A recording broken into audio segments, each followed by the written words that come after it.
इस लेक्चर में हम लोग देखेंगे क्वांटिटेटिव और क्वालिटेटिव रिसर्च मेथड्स क्या होते हैं और उनमें हम कंपैरिजन करेंगे। ये ना काफ़ी इम्पॉर्टेंट है। जैसे हमें क्वेश्चंस आते हैं idiographic nomothetic methods, quantitative qualitative methods. तो ये ना आप अच्छे से प्रिपेयर करें फॉर 20 मार्कर। तो मैं आपको बिल्कुल ना आंसर राइटिंग फॉर्म में, जैसे जो मैंने 1-2 पॉइंट्स लिख रखे हैं, आपको एग्जैक्टली उन्हीं पॉइंट्स के हिसाब से आंसर लिखना है। तो देखते हैं। पहले तो एक बेसिक रीज़न आपको ये आएगा कि यार सोशियोलॉजी में इतने सारे रिसर्च मेथड्स क्यों हैं। हमारे हम मैं आपको काफ़ी सारे 10-15 रिसर्च मेथड्स पढ़ाने वाला हूँ। तो आप ये पॉन्डर करेंगे कि why there are so many research methods.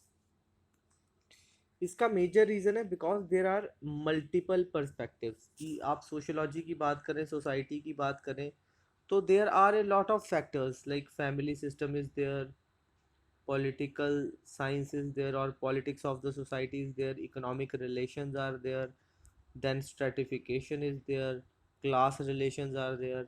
So there are a lot of perspectives to be considered in sociology. So there cannot be any a universal method which can be used to study. So always most appropriate method has to be chosen because it will be suiting our study. तो वही method हमें choose करना है जो हमारी study को suit करे। अब मैंने दो एग्जांपल्स दे रखी हैं, इससे आपको पिक्चर थोड़ी क्लियर हो जाएगी। तो अगर आपको कोई फैमिली स्ट्रक्चर जो कि सोसाइटी में है, आपको उसको अंडरस्टैंड करना है, तो आप हमेशा सेंसस या सर्वे यूज़ करेंगे। अच्छा फ्रेंड्स, अगर आपको इंग्लिश में ये वीडियो चाहिए होगी तो आप नीचे कमेंट करें।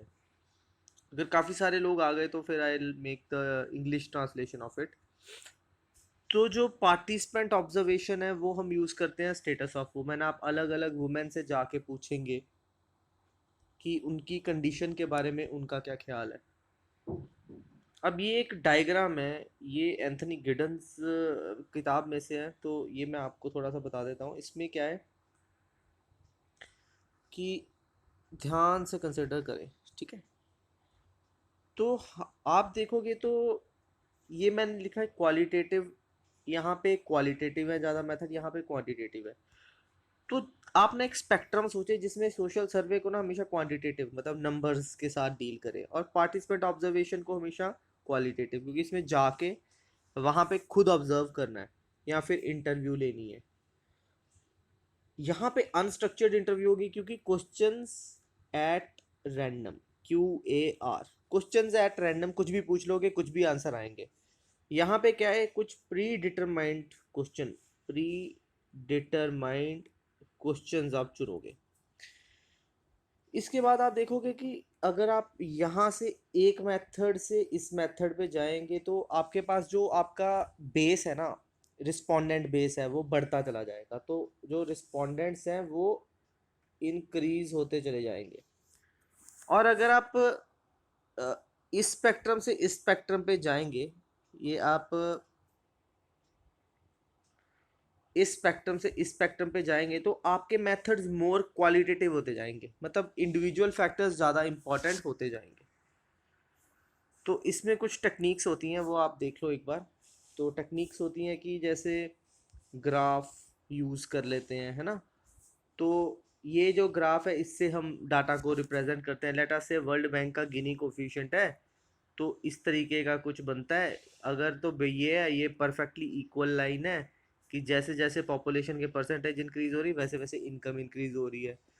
तो ये हम इस तरीके से रिप्रेजेंट करते हैं। तो ये आप याद रखना, वर्ल्ड बैंक का गिनी कोएफिशिएंट है। अब जो अर्ली में हमने देखा ना, ऑगस्ट कॉमटे, माइल डरखाइम, इन्होंने क्वांटिटेटिव मेथड को प्रेफर किया। क्यों?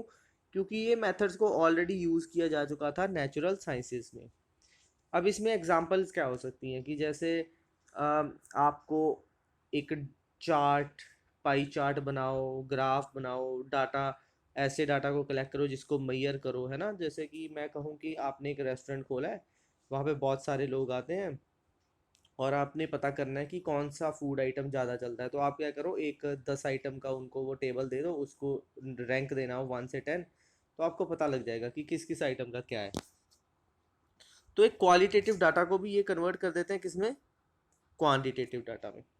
तो अब जैसे ये इसमें क्या टेक्निक यूज होगी, जो स्टैटिस्टिक्स होता है, कंपैरेटिव होता है, मल्टीवेरिएट एनालिसिस होता है, सर्वे होता है, स्ट्रक्चर्ड इंटरव्यू होता है, सैम्पलिंग होती है, क्लोज एंडेड क्वेश्चनेयर होता है। तो ये मैं आपको और डिटेल में एक्सप्लेन करूंगा, पर अभी के लिए आपको इतना ही पता होना चाहिए कि ये मेथड यूज होते हैं।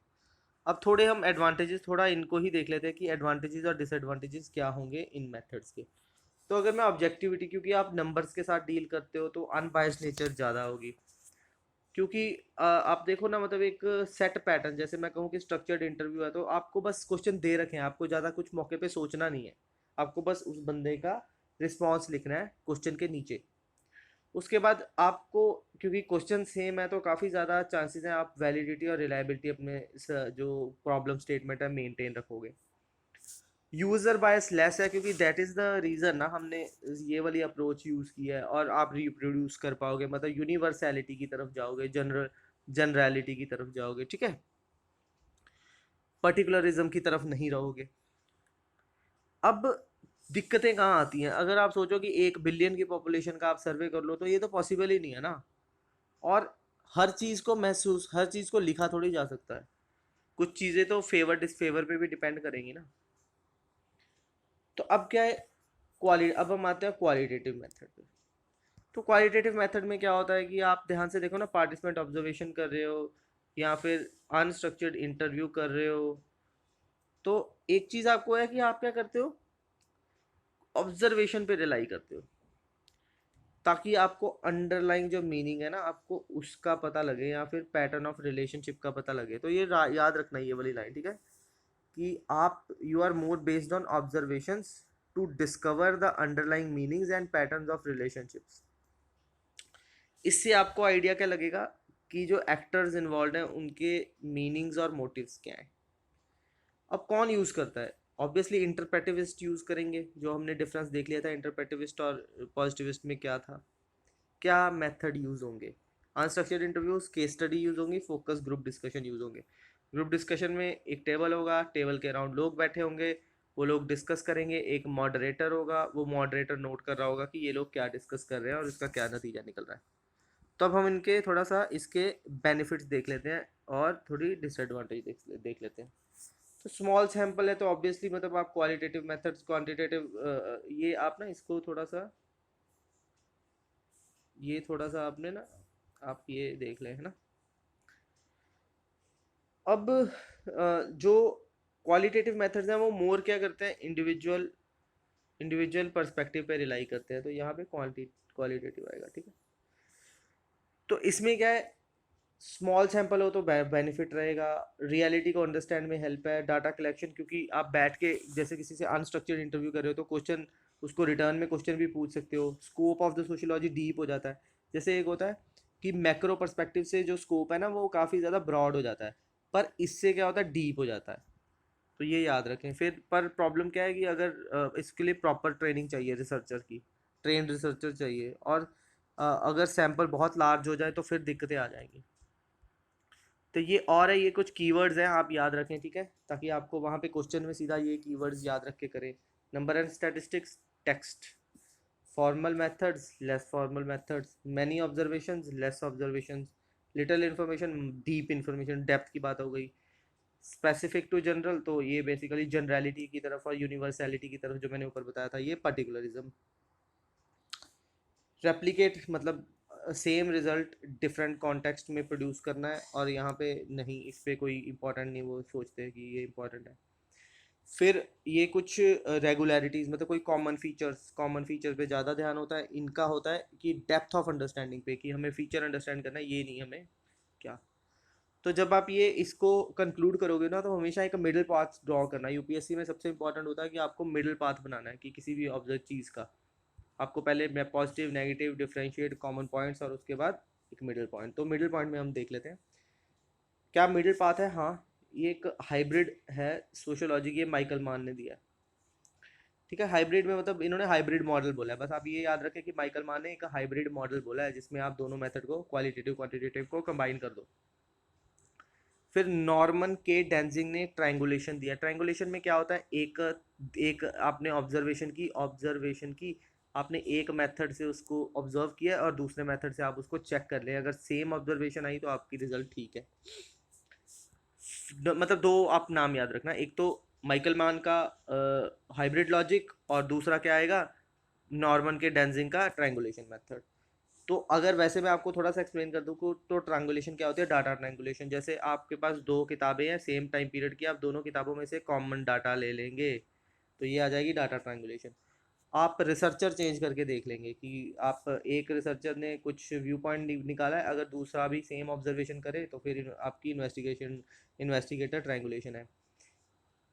मैटरनल मोर्टेलिटी रेशियो है, इस पे आपके 2 3 4 5 इतनी थ्योरीज हैं, अगर वो सेम थ्योरी सेम चीज़ को पॉइंट आउट करें अंडरलाइंग फैक्टर को, तो फिर आपकी क्या हो जाएगी, थ्योरी ट्रायंगुलेशन।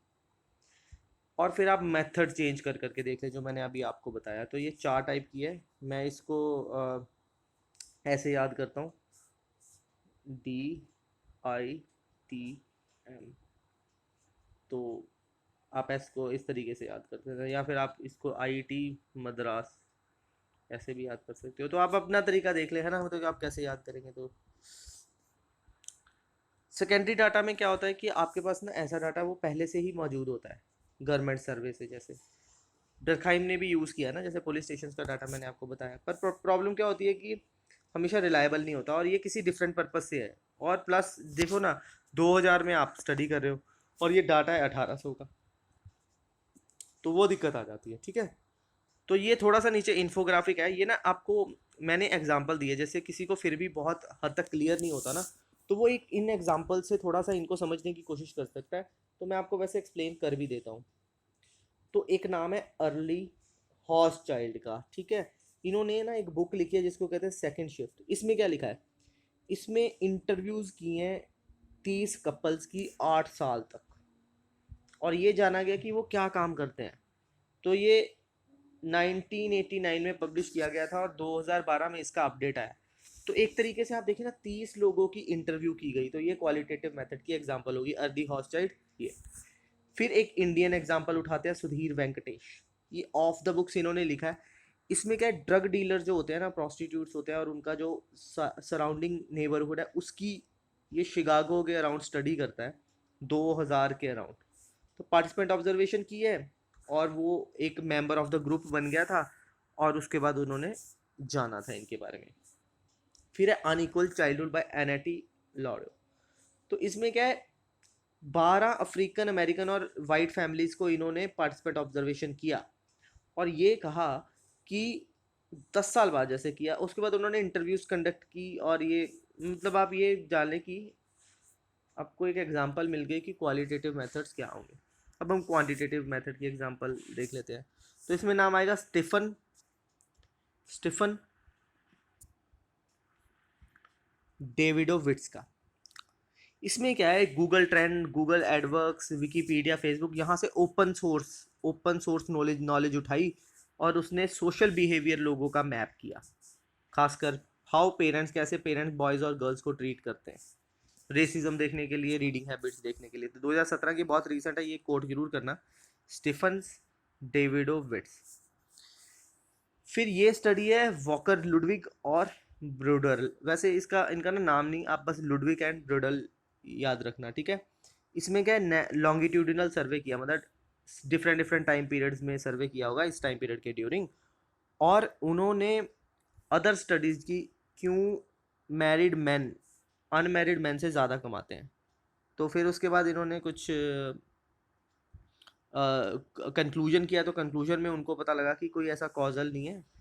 तो ये 2018 में, तो आपको एक ना दोनों की एक एग्जांपल मिल गई। तो इससे ना आपको पता लग गया कि ये क्वालिटेटिव और क्वांटिटेटिव मेथड्स में फ़र्क क्या होता है, और इनको हम मतलब क्वेश्चन में कैसे, इनका क्वेश्चन कैसे एड्रेस करेंगे। तो आप कुछ ना करें, आप सीधा जो जो मैंने लिखा बस वही कोड कर दे, तो आपको मार्क्स फुल मिल जाएंगे।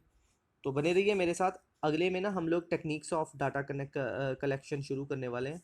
तो आप बने रहिए। थैंक यू दोस्तों, है ना।